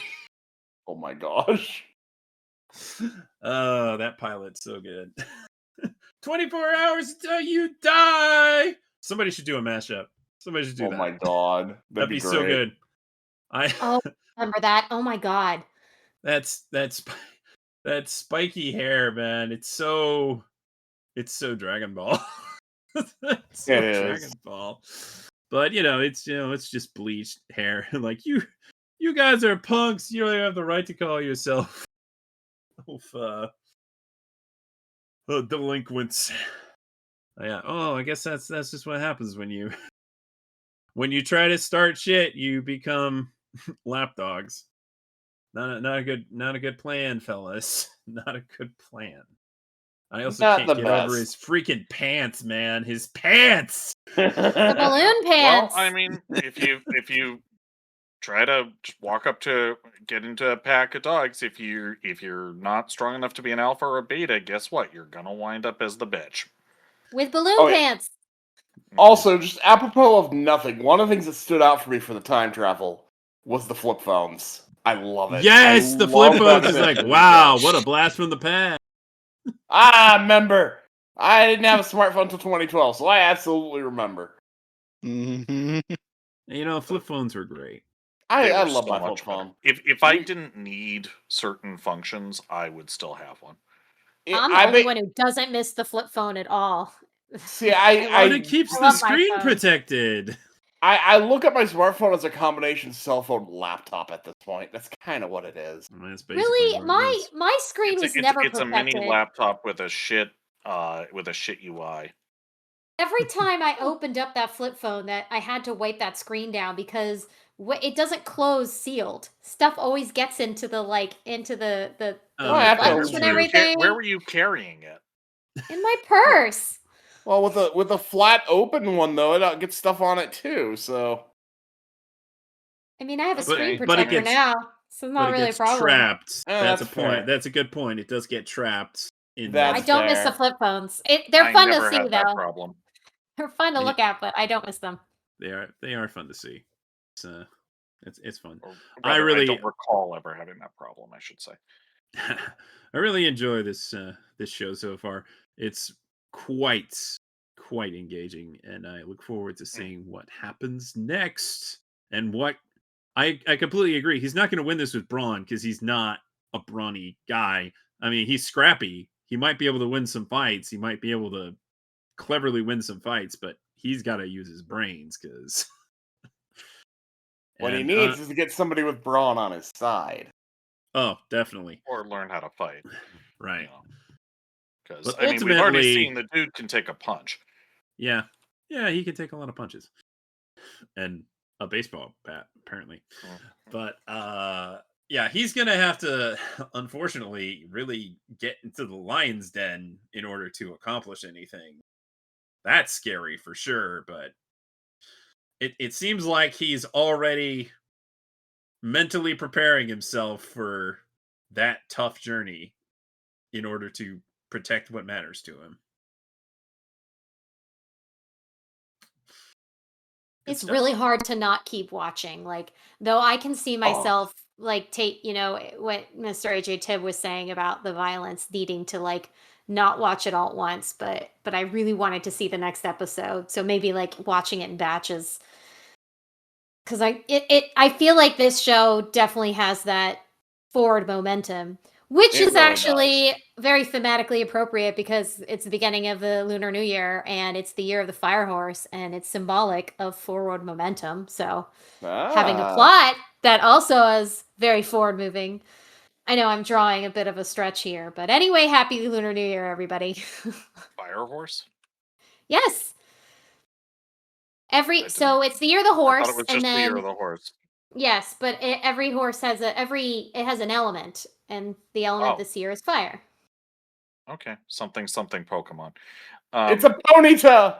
That's exactly how I knew it was the lunar New Year. It was because of Pokemon. Amazing. Yes. Oh, that's great. Yeah, my screen filled up with ponytas, and I was like, "Oh, now I understand." Any final thoughts, Sketch?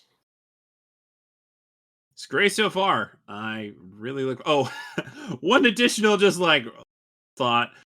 There were at least 3 characters played by Brass Papenbrook in the second episode. Yeah, The Bryce Papenbrooking has begun. Solid like joke, though. yeah, he's a constant presence on Toonami. I feel like you'll always find him on at least one show. I like that. I like Yeah, me too. It's comforting. It is. It is, to be sure. Always have a little Bryce with us. Yeah, Mhm. well, interesting show. I while I have some qualms about the gang violence, like for the sake of the plot, I understand. And they also are not trying to glamorize it. They're showing it as something very ugly and distasteful. So, I think that will make it a little easier for me to swallow. But the plot is very compelling. The story is very compelling, and right now that's aside. Don't get mad at me, Sketch, but this is technically my favorite show running on Toonami right now. No, it's not. It's not One Piece, but I do love One Piece. I mean, why would I be mad? Okay, I just, The Zoe arc of One Piece is very good. Oh, Zoe, when you're in Zoe, oh man. Didn't say I didn't like it. I just said that this is currently, as it stands with these 2 episodes, the one that has me hooked the most. That's fair. Yeah. It's very engaging. It's a very good, Oh yes. well-crafted story. Mm-hmm. I concur. I'm all about it.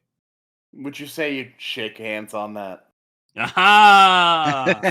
I would. I would.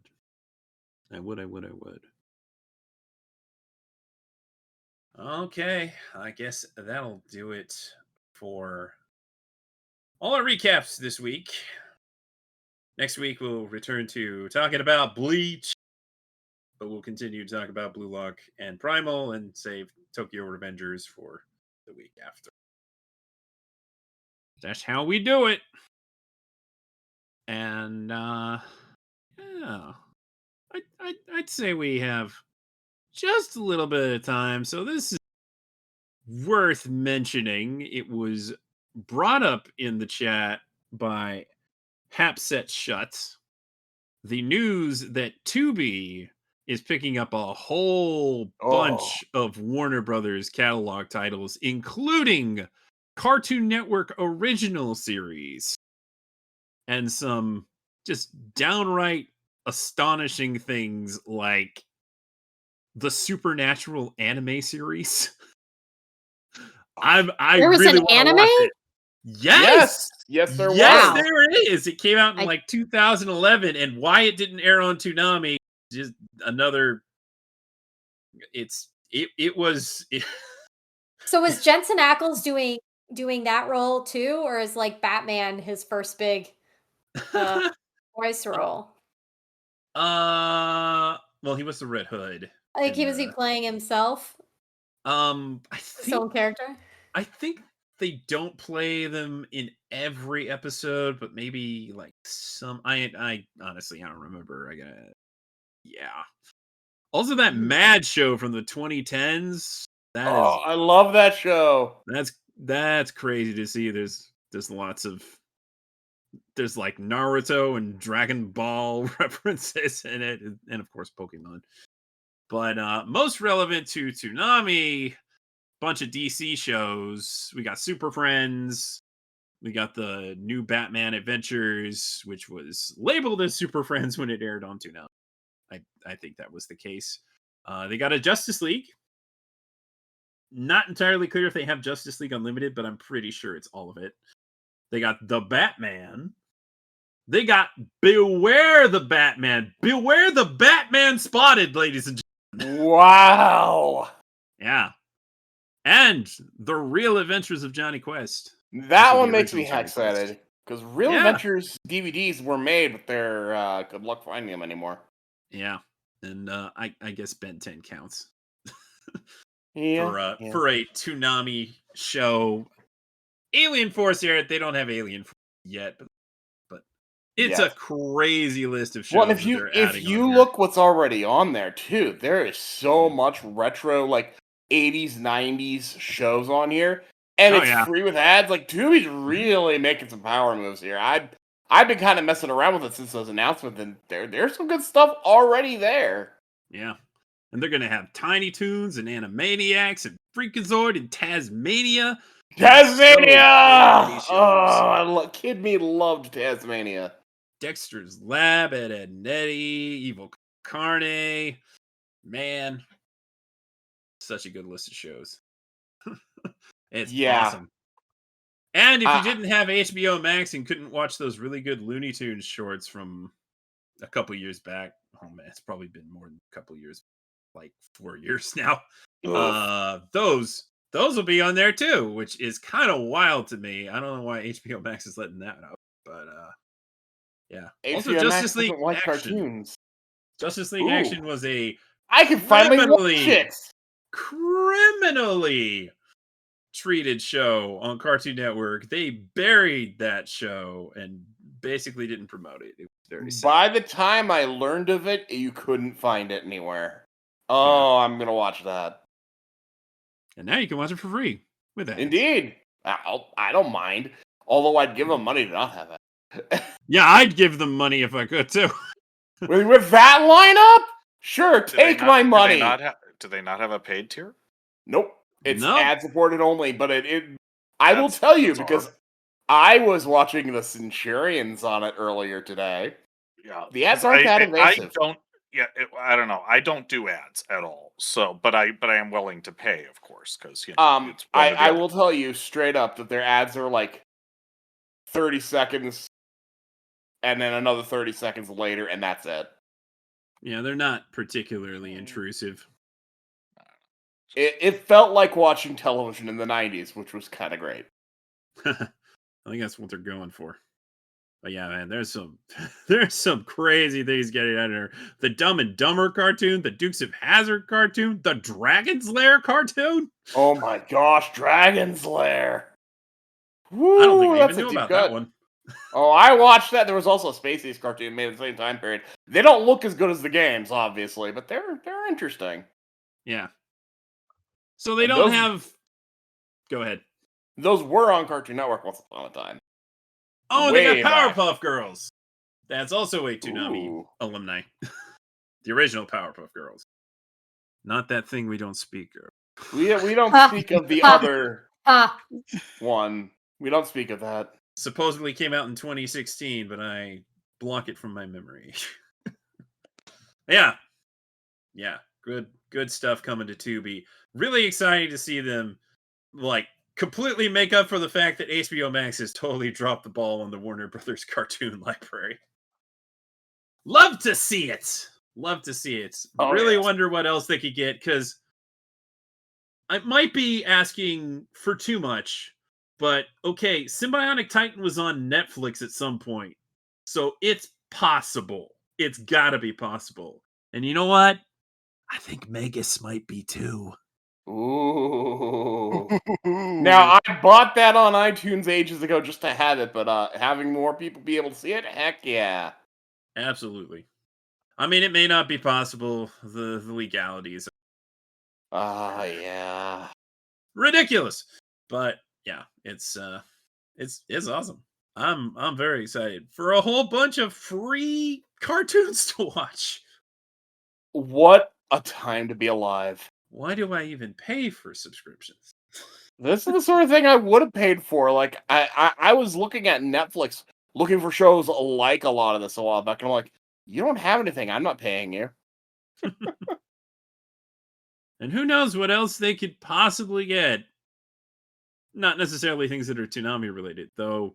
If you look at this, along with a bunch of other stuff they already have on there, like they have some of the they have Transformers Armada, Energon, Cybertron. Oh, they have more Transformers than you can shake a stick at. I've seen all of the modern ones in there. I think they have the the 2002 He-Man, I think. Give me a sec, because I'm literally on there right now. He's literally on there right now. Yes, And there's some I'm literally anime. on there right now. They definitely have Pokemon and Yu-Gi-Oh. They have the 1987 live action He-Man. I heard Yu-Gi-Oh. Whoa! I love that movie. It's such a dumb movie. I don't see the shows, any of the He-Man shows. I should probably look at Masters instead, shouldn't I? Maybe. Yeah, I Alright. just see the movie, but yeah. Well, I thought it was on there. Sad. It's a good show. Fantastic show. Very, very good show. I'm sure it's somewhere. I imagine there's some other things. Yeah, lots of great stuff coming to Tubi, whether it's action cartoons or not. There's a lot of on there. There's just a lot of good old fashioned. If you're in the age group that's probably listening to this podcast, there's something for you on there. I guarantee it. Definitely. A wonderful trip down They memory have lane. Max for Headroom. What the heck? many of us. Oh yeah, they do have that. There's a fast channel that plays Max Headroom too. Oh, that's amazing. Yeah, a lot of these things are also available places. Yeah, that is exciting news. It kind of feels like a preemptive move before Warner is sold to somebody. By the way, Paramount isn't done trying. But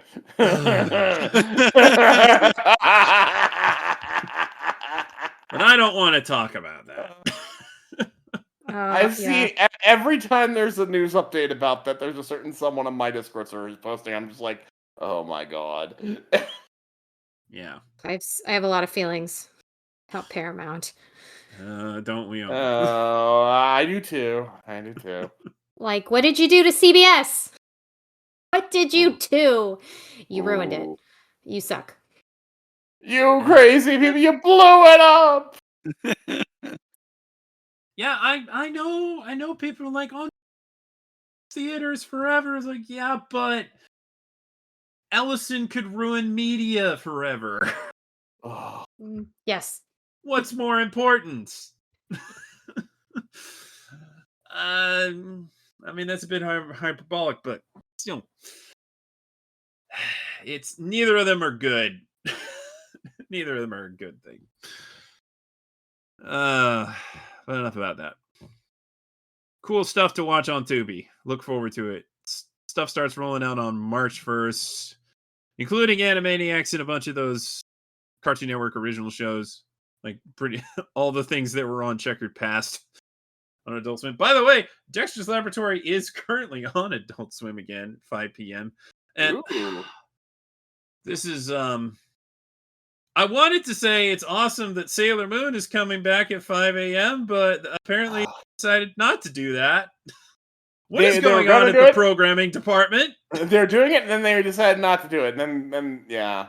Like, we're going to play Dragon Ball Daima instead of Kai. Okay, cool. Nah, we're going to play Sailor Moon. Ooh! Nah, we're going to play Dragon Ball Daima. Oh. Okay. How about you finish your internal discussions before you say anything in public, huh? That would be a good idea. That'd be very They wise. clearly don't do that enough.